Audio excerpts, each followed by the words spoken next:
Before the Trojan War began, before Achilles carved his name into eternity by fighting Hector, before the great walls of Troy were ever besieged, a terrible choice had to be made. A choice that would haunt the family for generations and set in motion a decade of bloodshed. This is the story of Iphigenia, a princess caught between the crushing weight of duty and the silent, unforgiving will of the gods. A young woman whose fate was sealed long before the first spear was ever thrown. The great Greek army, a coalition of kings and heroes from across the Hellenic world, had gathered at the port of Aulis. Thousands of black-sailed ships bobbed restlessly in the harbor, their hulls packed with soldiers eager for the glory of war. Their destination was Troy, to reclaim the beautiful Helen and restore the honor of a slighted king. Their leader was the mighty Agamemnon, king of Mycenae and high commander of the allied forces. But as the days turned into weeks, a suffocating stillness fell upon the sea. The wind stopped. Not a single sail fluttered, not a single rope creaked with the promise of departure. The sea was as flat and lifeless as a sheet of glass. The army grew restless, their morale sinking with each passing windless day. A divine anger was at play. The goddess Artemis, huntress of the moon and protector of the wild, was enraged. Why? The stories differ.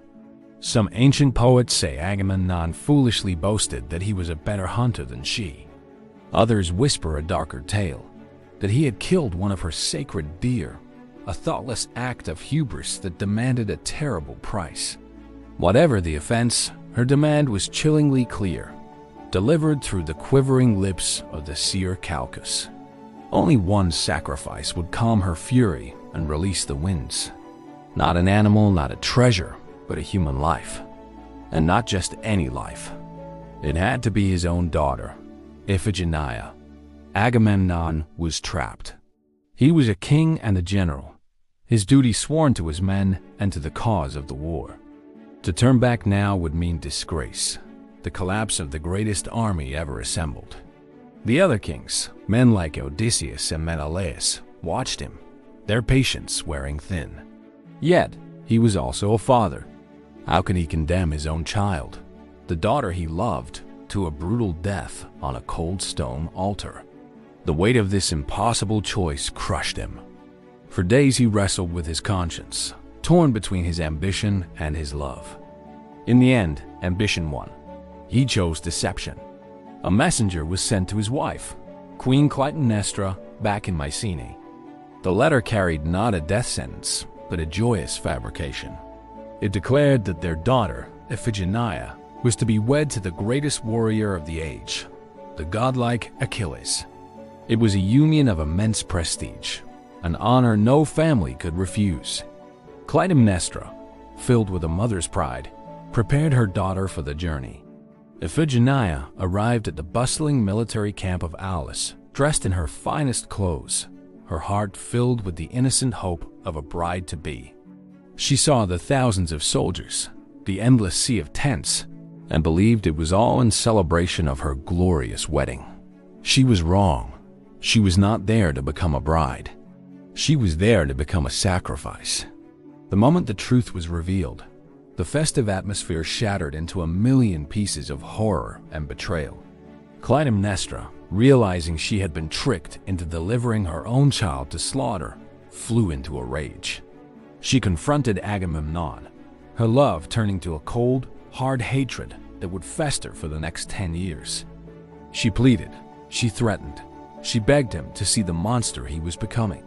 Achilles, whose name had been used in this vile lie without his consent, was equally furious. His honor had been stained.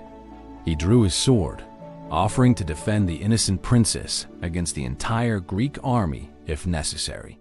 But the tide of opinion was against them.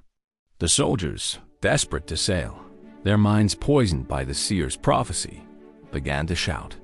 They saw Iphigenia not as a princess, but as the one obstacle standing between them and the glories of war. Without the wind, there would be no war. Without war, there would be no honor, no spoils, no heroic homecoming. The army's thirst for battle had become a bloodlust, and it was directed at one terrified girl. In the face of this overwhelming pressure, some versions of the myth say Iphigenia tried to flee, a desperate human reaction to an inhuman fate. But the more famous, more tragic version tells a different story.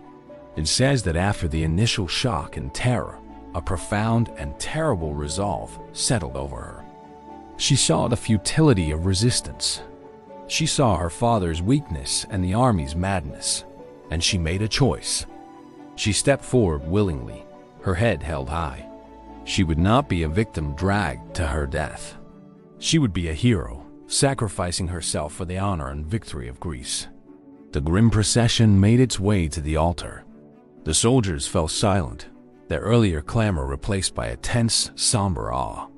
Iphigenia, no longer the hopeful bride, but now a figure of tragic dignity, was led to the stone slab. The priest stood ready, a golden blade gleaming in the pale light. Agamemnon turned his face away, weeping, unable to watch the monstrous act he had set in motion. The blade was raised. The entire world seemed to hold its breath. But at the final, heart-stopping moment, a blinding silver light enveloped the altar.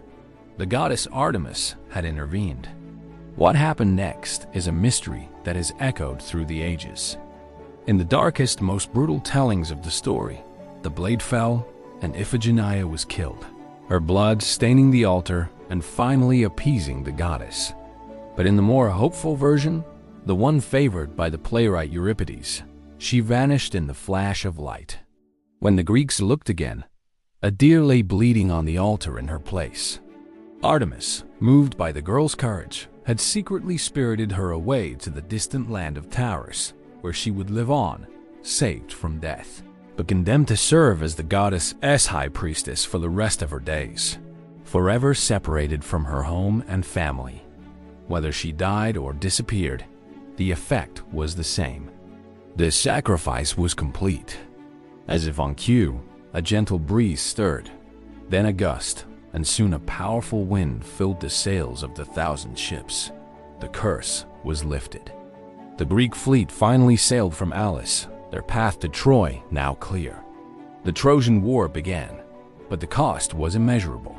Clytemnestra never forgave her husband. The image of her daughter on that altar burned in her mind throughout the 10 long years of the war. When Agamemnon finally returned from Troy, a victorious king laden with treasure and glory, he was not met by a loving wife. He was met by a woman whose heart had turned to stone, a queen who had spent a decade plotting her revenge. She would murder him in his own bath, an act of vengeance that would in turn bring about more bloodshed, as their remaining children were forced to avenge their father's death. The curse of the house of Atreus, Agamemnon's bloodline, would continue its bloody cycle. All of it stemmed from one impossible choice, made on the windless shores of Aulis. Iphigenia's story is so much more than a simple tale of sacrifice. It's a timeless exploration of the brutal conflicts that define the human condition. It pits the power of the state against the love of a family. It questions the nature of duty when it demands an unspeakable price. It examines the terrifying and often cruel relationship between gods and humanity. Was Iphigenia a helpless victim of her father's ambition? Was she a patriotic hero who chose her fate? Or was she merely a pawn in a grand divine game, a war built on pride, greed, and the whims of immortal beings? Even today, thousands of years later, her story remains one of the most powerful and tragic in all of Greek mythology, a haunting reminder of the terrible costs of glory. Before Troy burned, before heroes became legends, before the epics were written, there was Iphigenia, a princess, a sacrifice, a legend, and a choice that changed the course of history forever. Thank you so much for watching. If you enjoyed this journey into Greek mythology, be sure to like, subscribe, and hit that notification bell for more stories from the ancient world. See you next time.